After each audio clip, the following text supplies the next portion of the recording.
Good morning, students. It's your SST class.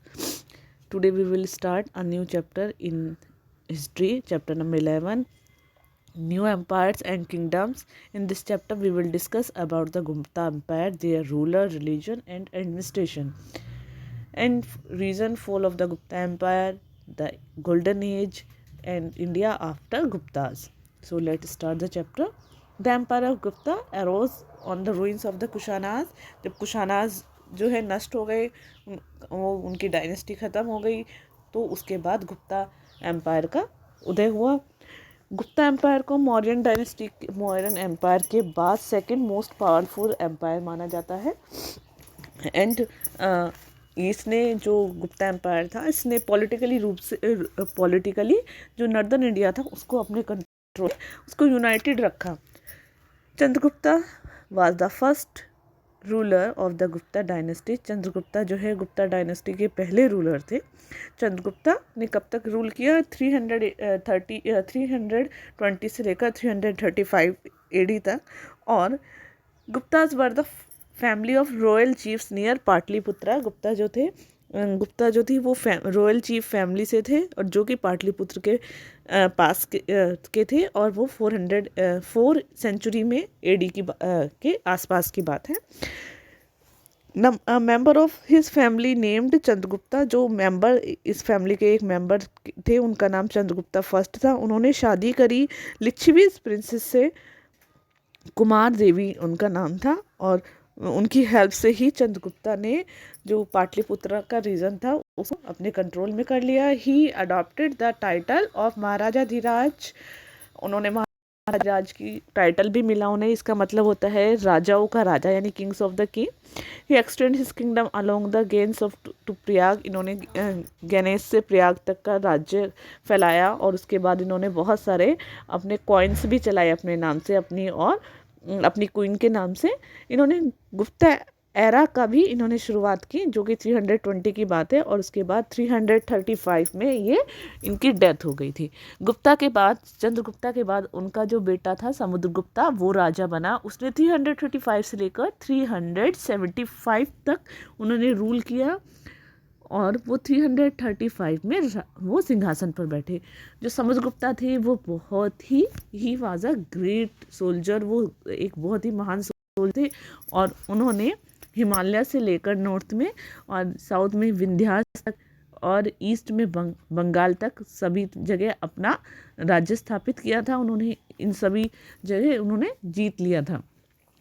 इसके अलावा उन्होंने जो नेपाल, आसाम, पंजाब, राजस्थान, मालवा के जो रूलर्स थे, उन्होंने अपने आप ही उनको अपना जो है राजा मान लिया था। वो उनको ट्रिब्यूट्स भी देने लगे थे। ही मार्च अलोंग द ईस्ट कोस्ट। जैसे जैसे वो ईस्ट कोस्ट के साथ साथ मार्च करते गए, तो बहुत सारे जो 11 किंग्स थे साउथ के, कांजीवरम तक, उन्होंने अपने आप को ही मतलब उन्होंने उन सबको जीत लिया था। But he gave back the kingdom to the south. और लेकिन उन्होंने जो साउथ के रूलर्स थे उनको उनका किंगडम वापस दे दिया था। और जो भी उन्होंने रिसीव उनसे after the receiving of the their submission and tributes, उनसे जो ट्रिब्यूट्स रिसीव करते थे, उसके बाद उन्होंने साउथ के रूलर्स को उनका जितना भी किंगडम था वापस कर दिया था। और ही रिटर्न, उन्होंने उनके जो गोल्डन ट्रेजर थे, यानी जो उनका खजाना था, और उसमें से प्रीशियस स्टोन उन्होंने कलेक्ट किए हुए थे युद्ध में, वो सब भी उन्होंने रिटर्न कर लिए थे। Samudragupta led his armies of distance of 3 miles. उन्होंने 3000 माइल्स तक अपनी आर्मीज़ का डिस्टेंस किया था। उनको आर्मीज़ को इतने दूर तक उन्होंने फैला दिया था। समुद्रगुप्ता को इंडिया का नेपोलियन भी कहा जाता है। इवन हम ये भी कह सकते हैं he was a greater than Napoleon, कि वो नेपोलियन से भी बहुत ज़्यादा ग्रेट। उसके बाद वो वापस आ गए अपनी कैपिटल, यानी अपनी राजधानी में वापस आ गए, और वहाँ पर उन्होंने अश्वमेध यज्ञ जो है वो अनाउंस किया, यानी उन्होंने अश्वमेध यज्ञ भी किए। His claim to be the emperor of India, क्योंकि ये बताने के लिए कि वो भारत के एम्पीरियर हैं और महाराज हैं। ठीक है। स्पेशल गोल्ड कॉइन उन्होंने फिगर के साथ ऑफ द सेक्रीफाइड हॉर्स के साथ, जो उन्होंने उसकी फिगर के साथ एक गोल्ड कॉइन भी उन्होंने चलाए, और वो कब चलाए थे? On the occasion of Ashwamedha ceremony. Ashwamedha ceremony के को दिखाते हुए उन्होंने गोल्ड कॉइन पर इस तरह के हॉर्सेस जो है, हॉर्स के साथ, सेक्रीफाइड हॉर्स के साथ उन्होंने एक इमेज बनवाई। समुद्रगुप्ता प्रशस्ति, समुद्रगुप्ता की प्रशस्ति यानी प्रयाग प्रशस्ति में उनकी सारी कैंपेन को डिस्क्राइब किया गया है कि उन्होंने कहाँ कहाँ तक जीत हासिल की थी अलग अलग पार्ट में। समुद्रगुप्ता ने जो आर्यव्रत थे उनके 9 रूलर्स को हराया था और उनकी टेरिटरीज को अपने राज्य में मिला लिया था। उसके बाद उन्होंने साउथ में दक्षिणापथ में 12 रूलर्स को डिफीट किया, हराया। और प्रयाग प्रशस्ति में ये भी कहा गया है कि समुद्रगुप्ता फेवर्ड दिस किंग, उन्होंने उन किंग्स को फेवर भी किया। ही रिलीज दैम, उन्होंने उनको छोड़ भी दिया। And allow them to rule over their territories, यानी और ये अलाउ किया कि वो उनकी टेरिटरीज पर शासन कर सके। The frontier kingdom like Samatata, जो फ्रंटियर किंगडम्स थे जैसे समाताता जो कि south east in the south east Bengal है, कामारूपा आसाम में, नेपाल में, और दूसरे जो रिपब्लिकन स्टेट थे मालावास, रुधेयास, इन सब को उसने जैसे ट्रिब्यूट उनको वो पेड करते थे, उन सबको उन्होंने फ्रंटियर किंगडम वाले जितने भी ये किंगडम थे वो सब उनको ट्रिब्यूट्स पे करते थे। और they carried out his order and paid him homage, और वो उनको क्या करते थे, उनको ऑर्डर भी देते और वो होमेज भी उनको उन्होंने वहाँ रहने की परमिशन प्रोवाइड की हुई थी। फ्रंटियर रूलर्स जो थे, जैसे नॉर्थ ईस्ट वेस्ट की बात करें तो, या जो कुशानास के बाद की बात है, साका चीफ थे वो, and resident of the different island countries, जो डिफरेंट आइलैंड कंट्रीज़ के रेजिडेंट थे जैसे सिमाला और श्रीलंका, वो भी उनके साथ उन्होंने मैरिज रिलेशन मीन्स वो अपनी बेटी की उनके साथ शादी कर देते थे जिससे कि उनके साथ फ्रेंडली रिलेशन हो सके। समुद्रगुप्ता ने रिड्यूस किए सारे स्टेट्स को, जैसे कि फॉरेस्ट रीजन एरिया जो है सेंट्रल और डेक्कन इंडिया का जितने भी फॉरेस्ट रीजन थे उनको उन्होंने रिड्यूस कर दिया to the position of the servant.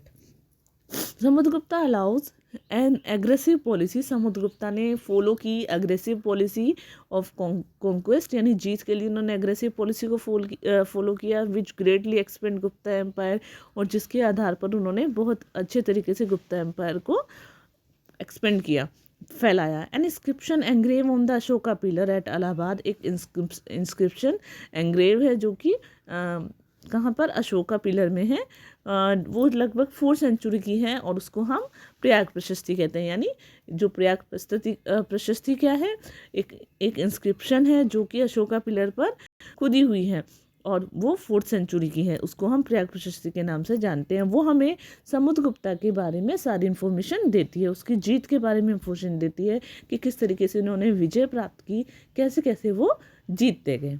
Next है प्रयाग प्रशस्ति इज द 33 लाइन, और प्रयाग प्रशस्ति क्या है, वो 33 लाइन में इंस्क्राइब्ड है, यूलॉजिकल कंपोज्ड बाय हरिसेना, जो कि किसने कंपोज किया, हरिसेना ने।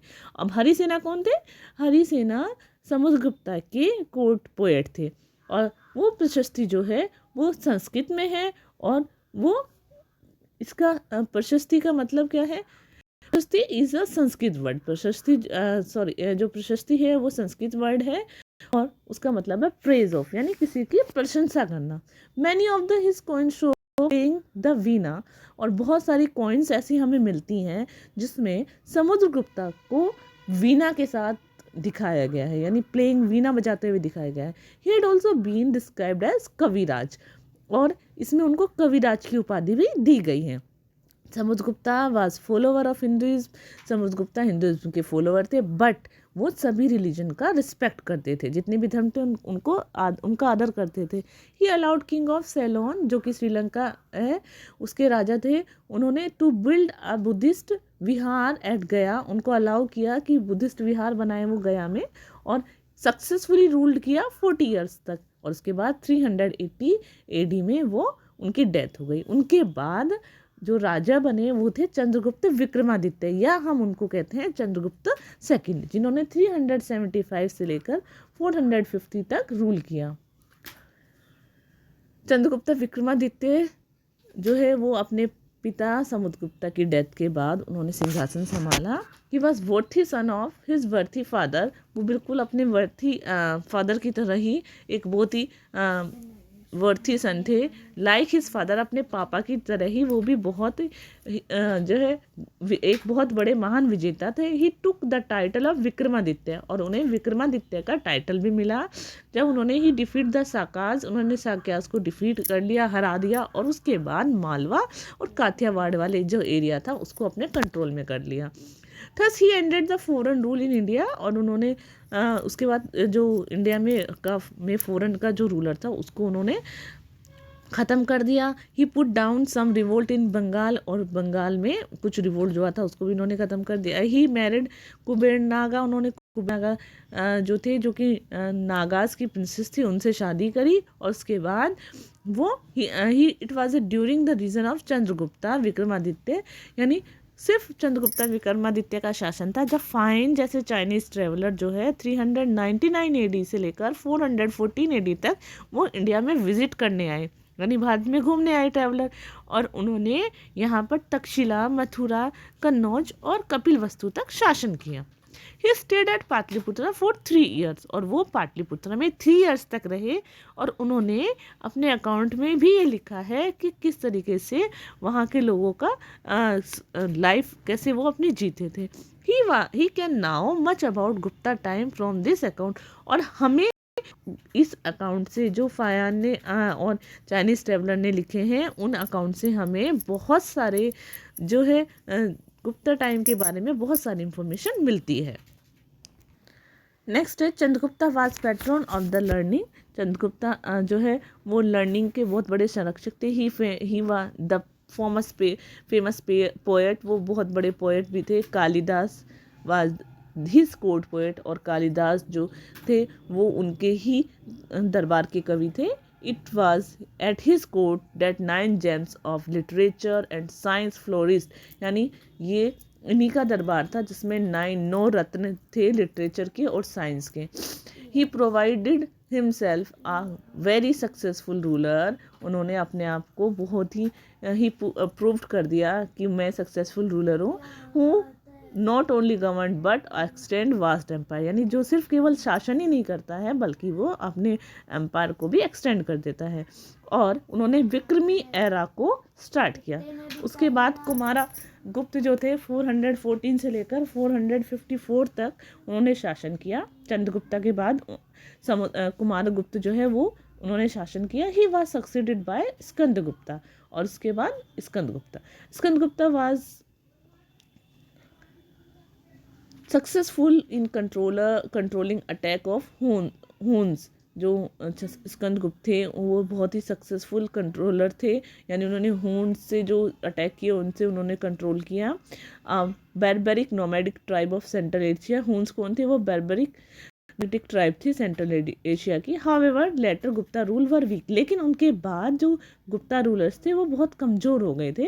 Gradually province under the Guptas become independent, अब क्या था धीरे धीरे जो प्रोविंस थी गुप्तास के कंट्रोल में वो सब इंडिपेंडेंट हो गई थी, और कुछ तो हुन्स के कंट्रोल में भी चले गए थे।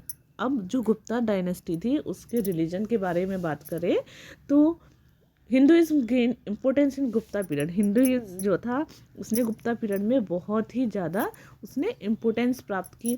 तो he ruled were Hindu they were tolerate toward other faiths, a great change took place in Hinduism and Buddhism. अपने जो रूलर्स थे, हिंदू के जो रूलर्स थे, उन्होंने टॉलरेट किया अपने फेथ्स की तरफ, अपने जो विश्वास है, और वो बहुत बड़ा ही चेंज टुक प्लेस, वो बहुत बड़े चेंज लेकर आए हिंदुइज्म में और बुद्धिज्म में। Idol were sculpture and gods and goddess worship in the temple, जो आइडल्स थी यानी देवी देवताओं की मूर्ति थी उनकी पूजा होने लगी टेम्पल्स में। Kumara Gupta Mahendra Aditya founded the most famous centre of Buddhist learning at Nalanda university. जो कुमार गुप्त थे और महेंद्र आदित्य जो थे उन्होंने बहुत ही फेमस लर्निंग सेंटर को इस्टेब्लिश किया। कहाँ पर? नालंदा यूनिवर्सिटी, ठीक है, लर्निंग एट नालंदा यूनिवर्सिटी में। फिर है एडमिनिस्ट्रेशन। अब गुप्ता डायनेस्टी का एडमिनिस्ट्रेशन कैसे था। गुप्ता रूलर जो थे adopt an elaborate system of administration, उन्होंने एक एलोबरेट एडमिनिस्ट्रेशन सिस्टम को अडॉप्ट किया। He was in operating in area where which were directly controlled by them, उन्होंने उन क्या था ये, it was in operation in areas, उन्होंने वहाँ कुछ अपने जो है आर्मीज़ को भेजना शुरू कर दिया जो डायरेक्टली कंट्रोल उनके द्वारा कंट्रोल किया गया था। दे अडॉप्टेड हाई साउंडिंग टाइटल्स, और उन्होंने बहुत सारे टाइटल्स भी उन्होंने रिसीव किए, जैसे महाराजा धीराज, चक्रवर्ती या परमेश्वर, इस तरह के टाइटल्स दिए गए, क्योंकि ये जो रूलर्स थे ये बहुत ही अच्छे रूलर्स थे और इसलिए इन्हें इस तरह के टाइटल्स दिए गए। King remain the central figure of the administration, लेकिन सभी चीज़ों में राजा जो था वो सेंट्रल एडमिनिस्ट्रेशन में सेंट्रल पोजीशन पर रहता था, यानी उसके बगैर कुछ नहीं होता था। He was assisted by council of minister, और वो काउंसिल और मिनिस्टर का भी हेड होता था।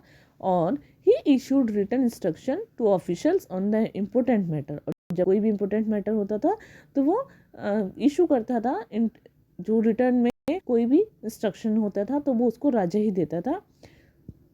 He was assisted by Mahadanda Nayak और as the chief justice in judicial matter, और अगर कोई भी न्याय की बात होती थी तो राजा ही जो था वो महादंड नायक की उपाधि जो है वो उसको वही उसमें मेन रोल प्ले करता था, यानी जुडिशल मैटर में चीफ जस्टिस सिर्फ राजा ही होता था।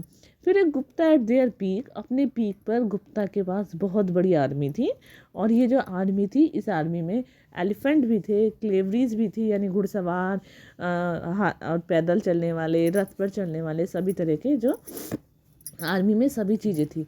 Eight the time of the war, जब लड़ाई होती थी, किंग लीड हिज आर्मी, अपनी आर्मी को राजा ही जो है उसको देखता था। But ordinarily there was a minister, लेकिन उसके बाद वैसे देखा जाए तो कुछ मिनिस्टर थे, जैसे संधि विग्रही का, ये जो है सेना की देखभाल करते थे। He was in charge of the peace, और ये शांति और लड़ाई के इंचार्ज थे।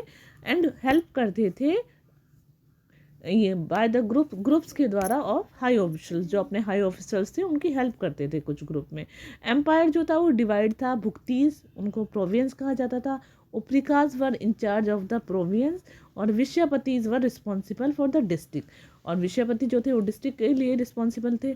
गांव में जो थे, जो एल्डरमैन जिनको हेडमैन कहा गया है, यानी जो वहाँ के हेड होते थे, वो सॉल्व करते थे छोटे मोटे केसेस और डिस्प्यूट्स को। चाइनीज़ ट्रैवलर फाहिन, जो कि चंद्रगुप्ता सेकंड के टाइम में आए थे, उन्होंने उनकी वहाँ से हमें इस तरह की इन्फॉर्मेशन मिलती है कि that capital punishment was absent, और कि वहाँ जो कैपिटल थी उसमें पनिशमेंट तो कुछ थी नहीं, किसी को भी किसी तरह की पनिशमेंट नहीं दी जाती थी। लैंड रेवेन्यू जो था वो मेन सोर्स था इनकम का। बिसाइड द फाइन्स के साथ साथ village remains the basic unit of the administration, और विलेज जो थे वो बेसिक यूनिट थे एडमिनिस्ट्रेशन की। There were also survive smaller military leaders, और वहाँ पर कुछ मिलिट्री लीडर्स भी थे who provided troop to the king, वो जो राजा को एक टुकड़ी प्रोवाइड कराते थे, जब राजा को कुछ भी ज़रूरत होती थी तो वो अपने जो उनकी सेना होती थी वो उन्हें प्रोवाइड कराते थे। उसके बदले में they were given grant to land, उनको लैंड दी जाती थी, from which they could collect revenue, जहाँ से वो रेवेन्यू कलेक्ट करते थे और अपनी आर्मी को मेंटेन करके रखते थे। इतना सब ठीक होने के बावजूद भी कैसे गुप्ता जो एम्पायर था उसका फॉल हो गया, कैसे वो सब गुप्ता एम्पायर जो है वो नष्ट हो गया। जैसे कि आफ्टर द चंद्रगुप्ता उनके बेटे कुमार गुप्ता जो है वो 1414 में राजा बने। और उन्होंने अश्वमेघ यज्ञ जो है वो परफॉर्म किया, और 455 एडी में वो मर भी गए। उसके बाद स्कंदगुप्त राजा बने 455 एडी में, 467 तक राजा बने। विद हिम इम्पीरियल डायनेस्टी, अपनी इतनी बड़ी डायनेस्टी के साथ उन्होंने गुप्ता लोस्ट इट्स पावर, अपनी पावर्स को भी खो दिया और अपने प्रभाव को भी खो दिया। लेकिन ये जो गुप्ता पीरियड है इसको हम गोल्डन एज भी कहते हैं।